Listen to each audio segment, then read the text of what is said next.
a good hour and some change to tell you that the universe does not give a fuck about your plans, daughter. Exactly.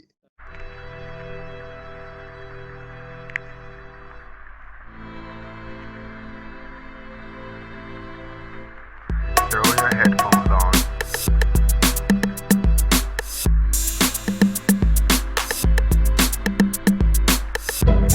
Sit back and relax.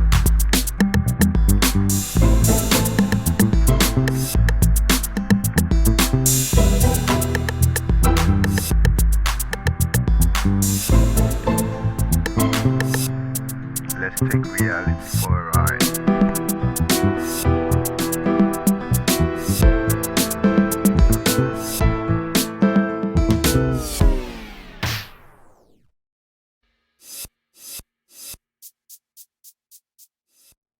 Sure. I am Joe of Your One Black Friend podcast. That's an ongoing podcast. And then I have an anthology called The Dark Oracle's Guide to the Multiverse. And that's just a 15 episode base podcast. It's 15 episodes and it's done. It's about the nature of our reality, dealing with the simulation hypothesis. Yeah. Before we start, I'd like to say I'm a huge fan. Oh, well, thank you, Eli. Thanks for having me on. Yeah. And yeah, in yesterday I sent like your link to Spotify for Krishnaa to check you out, and I think she liked you. I'll leave her to say it herself. So I did check it out, and it was really, really interesting. I didn't manage to see a lot because I didn't have that much time, but whatever I engaged with, I was enamored, to say the least. So you're doing a very fine job. Thank you. Appreciate your kindness. That's nice. Thank you. all right, so what we are gonna try to do here is, dispel the many myths and misconceptions about the topic of free will. That's basically our agenda right now. If you are here, first of all, like I'd like to say thank you, and that is to the listener, not you guys. Please, with all due Sorry. respect. I'd like to say thank you, and I'd like to strongly urge you to listen to the full conversation in its entirety. And if you happen to be a person who resonates with issues concerning meditation, spirituality, mindfulness, consciousness, and raising, self-awareness, This episode is not this for you. is for you. Just kidding. This is for you.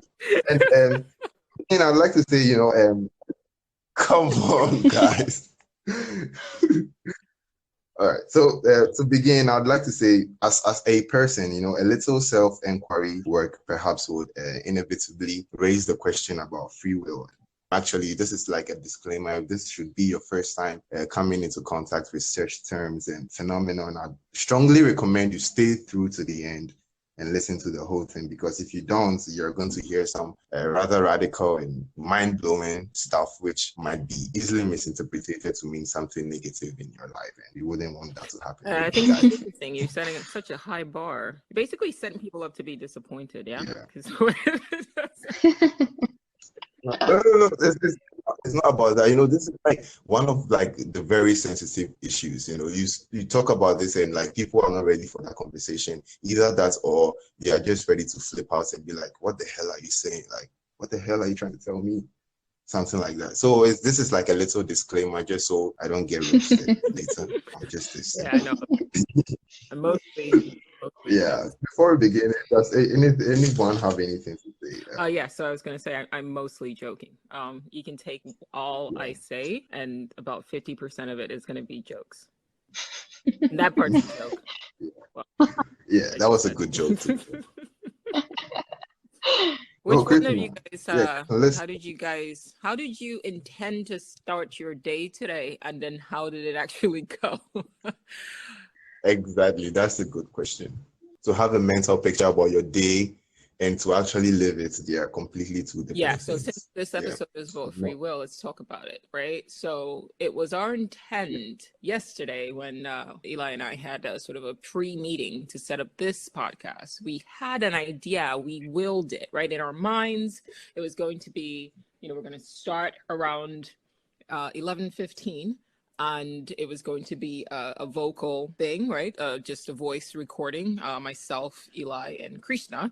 And that was the idea. And I remember the confidence, the audacity that Eli had. He was like, everything's gonna go perfectly. And I was like, bro, like, bet. And he's like, I don't need to, like, prepare or anything. Like, it's just gonna flow.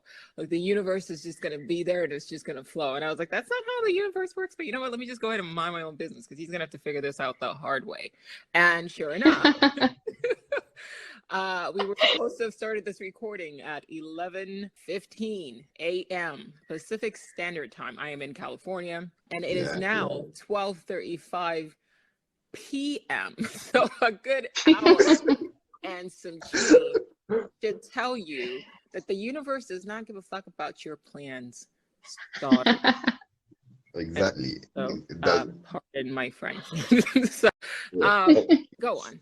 Yeah, and I was in Krishna like yesterday, how it was also going to be. It's like I feel like I've disappointed two people over here, just from my own level of confidence. And now I'm like, wow, everyone is just bashing me left, right. All right, I accept that. It didn't go as planned. But last night I was very confident we'll go this way, because I was like, I was telling Krishna it will be all right. Like, hey, this is going to go well. We've had it planned out. We've actually had this back 2 weeks ago. We did the audio recording and we ended up losing the file. And that's how uncontrolled about the situation was. So it's trippy. Yeah, it's trippy. So now let's set the foundation for the discussion, which really goes way back thousands of years ago. And since antiquity, the Greeks and the Romans, they've gone left, right? And the whole situation is about one side believing that everything we do, we are in control. And one side is like, no, we are not in control. Basically, that's basically about free will and determinism. That's what the whole caucus is about. And today we are going to try to break it down and see the different areas and different possibilities that we could derive from them. So Krishna, please tell us something. You've been quiet for a while. You're not the quiet type. Please tell us something. I think my personal struggle with free will started like a year ago with the pandemic coming in. I started really questioning the reality of my life. And I wasn't so much into philosophy before that. Neither did I have any existential questions. But then one fine day, it just struck me, and I really tried to know if I do have any sort of control over the choices I make. And if I do, then to what extent? Because I am studying psychology, and at least from the education that I've received, everywhere I see that my life has been determined either by the circumstances around me or the genetic hardware that I had, which also I did not have a say in. So how much of what I am and who I am is really by choice, and how much is it circumstantial? And then people ask me to take ownership for my actions. And then I started wondering that how much do I take ownership of my actions if I'm taking at all in the first place? All right. Yeah. Well, the fact that you're self-aware enough to, it's like like you're in a dream. Yeah, you're just walking around, you're dreaming, and all of a sudden you're like, wait, I'm in a dream, right? But that, that awareness, that self-awareness, that pausing and reflecting, going, oh my God, like, wait, I'm not, what I'm doing with my life right now isn't even my choice. Like, you know what I mean? Like, the circumstances that I have found myself in isn't even like my choice. So what am I really controlling? And, what am I really in charge of? That level of self-awareness, I believe that, like, it's lacking in 99% of people in the world. You know what I mean? Like, I did a video. I have several videos on my TikTok where I kind of dance around the topic of free will and determinism, and free will being an illusion. And there's some people who are like, yeah, I agree. And then there's some people who get like, they're angry, like, what do you mean I don't have free will? Like, of course I have free will. And I'm like, the fact that you're even getting this amplified and emotional about a TikTok video, to the point where you're pausing to let my video loop in the background while you type an angry message, which, by the way, just boosts my video because you're engaging with my content. So you're angry. Yeah. If you have free will, like, if you're genuinely that upset, just scroll past. You know what I mean? But clearly there's something in the back of your mind that recognizes that what I'm saying has some sort of truth to it, even if it's subconscious. Otherwise, you wouldn't be getting this emotional about it. You know what I mean? Triggered. Right. So regular. And if I was that kind of person, like combative, I probably would have been like come at them like that, like, yo, chill, why are you triggered? But you know, it is what it is. The fact that you have the awareness to just be like, wait a minute, and like looking around, and it's not like you're studying philosophy, you know what I mean? Like, in fact, No. you're studying, Psychology. psychology, which is a study that's built on, a materialistic perspective, like the brain. You know what I mean? And, the human body and the human mind is just the brain, and consciousness can be found in just the brain. It's very focused on materialism for you to kind of have an esoteric approach to look around and go, wait a minute, like what's really going on here? It's very rare. So now let's talk about the universe which we find ourselves in. Because everything is relationship. You cannot describe a human being without describing his confines. I can't describe walking unless I describe the ground upon which I'm walking. Else I'll just be dangling my legs in empty space or something like that. So now let's talk about the universe, because we are in it for some reason. This universe is housing us. This earth is housing us for some reason. And if you want to look at the very nature of the earth, of this earth, which we as human beings find ourselves in, you would agree to a certain level, even if not entirely. The universe has a mechanical nature. The very existential properties of the universe is mechanical, because we are all aware the universe is made up of atoms and molecules and all that, and we would agree to the fact that there are actual laws backing these claims. These are not just fantasy someone's stating out. There are actual laws backing the claim. And in actual sense, the universe is somewhat predictable at a certain extent. Yeah, mathematics could prove that it would rain tomorrow, or when you study the weather would tell you it could rain tomorrow, or it could rain the next couple of weeks, and it would actually happen. So it is predictable to an extent. So in view of that, it's almost as if the universe is one. It has its own algorithm, which could actually be studied. And through the algorithm, we could tell the rise of some disasters, which we as humans can literally do nothing to stop, but we can just see them coming. So science is just observation. Science cannot stop disaster, the truth of it. So in view of that, it's as though the universe is predictable. And we could see that everything that happens is from a preceding cause. What happened 2 seconds ago was caused by what happened 5 minutes ago. What happened 5 minutes ago was caused by what happened 2 hours ago, all the way back to the very beginning of the universe. So it's a mechanical universe, and I'm hoping to see how a mechanical universe could birth human beings with free will. That is my question. I like to throw out there.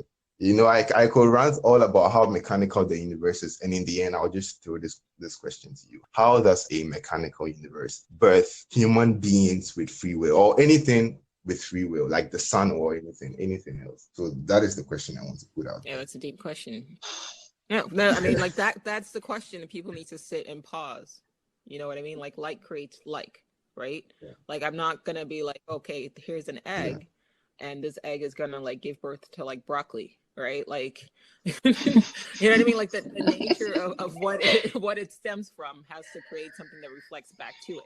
A human being's not going to give birth to a horse, right? So if it's a system of laws, then it's going to bring into nature, right, into creation, whatever terminology you want to use, something that is ordered, right? Like, that's how that works. Yeah. So what we think of as random and chaos, it's ordered. You may not be able to see the order, but you're absolutely right, Eli. Like, how would a system with all of these like laws put into place, right?